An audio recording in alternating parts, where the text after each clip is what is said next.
প্রাকৃতিকভাবে বেড়ে ওঠা স্বাস্থ্যবান পাহাড়ি গরু। আর তাই তো কোরবানির ঈদ ঘনিয়ে আসতেই রাঙ্গামাটির লাল বিরিশ গরুর চাহিদা বেড়ে গেছে কয়েক গুণে।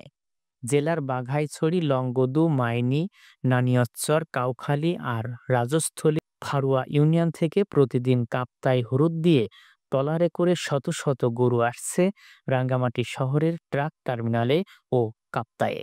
এসব গরু পরে ট্রাকে করে পাঠানো হচ্ছে দেশের বিভিন্ন স্থানে, বিশেষ করে চট্টগ্রামের রাউজান, হাজরাহাটি, গাঙ্গুনিয়া, পটিয়া, চন্দনাইশ সহ আশপাশের বেশ কিছু অঞ্চলে। তবে এই পাহাড়ি গরুগুলো কোনো খামারে নয়, প্রাকৃতিকভাবে বড় হয়েছে। লতাপাতা ঘাস খেয়ে এরা বেড়ে ওঠে, তাই এদের রোগ প্রতিরোধ ক্ষমতাও ভালো থাকে। রাঙ্গামাটিতে আসন্ন কোরবানি উপলক্ষে আমাদের কোরবানির পশু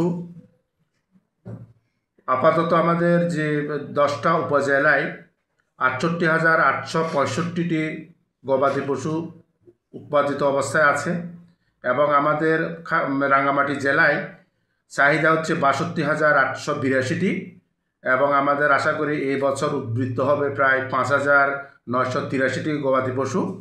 আর আমাদের হাটবাজারের সংখ্যা 19টা, আর ভেটেরিনারি মেডিকেল টিম আছে 19টা, আর মনিটরিং টিম আছে 2টা, আর আমাদের একটা সেন্ট্রালি একটা হলো বুট আছে যেখানে আমরা বিভিন্ন তথ্য সরবরাহ করব। আমাদের এবারের আশা যে কোরবানি পশু আমাদের কোনো ঘাটতি হবে না। বিশেষ করে হলো ব্যবসায়ীরা যদি আমাদের এখান থেকে গবাদি পশু নিয়ে যায়, তারে অন্যান্য জেলায়ও আমরা এই রাঙ্গামাটির গবাদি পশু সরবরাহ করতে পারবো। কারণ উৎপাদিত যে গবাদি পশুগুলোর আনুমানিক মূল্য 550 কোটি টাকা হতে পারে এবং যেগুলো রাঙ্গামাটি জেলায় চাহিদা সেটা 503 কোটি টাকার ব্যবসা হতে পারে। আর অবশিষ্ট যে আমাদের গবাদি পশু থেকে যাবে এটা প্রায় 47 কোটি টাকার মতন এটা আমাদের উদ্বৃত্ত থাকবে বলে আমরা। তবে ব্যবসায়ীরা অভিযোগ করছে পশু পরিবহনে নানা ধরনের হয়রানির শিকার হচ্ছেন তারা। তবে ট্রাক টার্মিনালে, সড়কে অবৈধ টোল ও চাঁদাবাজির কোনো অভিযোগ পেলে ব্যবস্থা নেওয়ার কথা জানিয়েছেন পুলিশ। কথাটা মানা যায় কেন? বাইরের কাউকে সুযোগ দিবেন না। আর এই ট্রাক স্ট্যান্ডে কোনো ধরনের চাঁদাবাজি কোনো প্রশাসনের নাম দিয়ে, কোনো থানার নাম দিয়ে, কোনো ডিবির নাম দিয়ে, ডিএসপির নাম দিয়ে বা অন্য কোনো বাহিনীর নাম দিয়ে বা অন্য কোনো সংস্থার নাম দিয়ে যদি কোনো চাঁদাবাজি করে সঙ্গে সঙ্গে আমাদেরকে জানাবেন, আমরা আইনগত ব্যবস্থা নিব।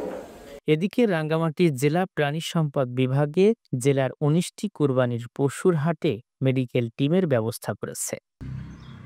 আমরা প্রতি বছর ন্যায় এবারও আমরা আসন্ন কোরবানি উপলক্ষে আমাদের প্রাণী সম্পদ বিভাগ রাঙ্গামাটির বিভিন্ন হাট বাজার যেখানে গরু ছাগলের হাট বসে ওখানে আমাদের মেডিকেল টিমের ব্যবস্থা করা হয়েছে এবং সাথে সাথে 10 উপজেলার যে হাট বাজারে গরু ছাগল উঠবে ওখানেও আমাদের উপজেলা প্রাণী সম্পদ দপ্তরের যে মেডিকেল টিম গঠন করা হয়েছে ওখান থেকে আমরা প্রাণী সম্পদ বিভাগের যত রকমের সুযোগ সুবিধা আছে, সেবা আছে।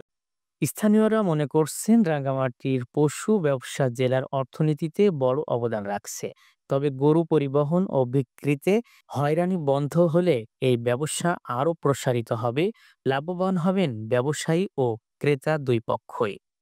এদিকে পাহাড়ের বিভিন্ন দুর্গম এলাকা থেকে রাঙ্গামাটিতে হাজারো কোরবানির পশু আসলেও সেগুলো ব্যাপারীরা চট্টগ্রাম সহ বিভিন্ন অঞ্চলে নিয়ে যাওয়ায় রাঙ্গামাটি শহরের একমাত্র গরুর হাটে এখনো পর্যন্ত ক্রেতাদের প্রয়োজনীয় পশু নেই মন্তব্য করে স্থানীয়রা বলছেন, এই অবস্থা চলতে থাকলে এবারের কুরবানিতে রাঙ্গামাটিতে কুরবানির পশু সংকট দেখা দিতে পারে।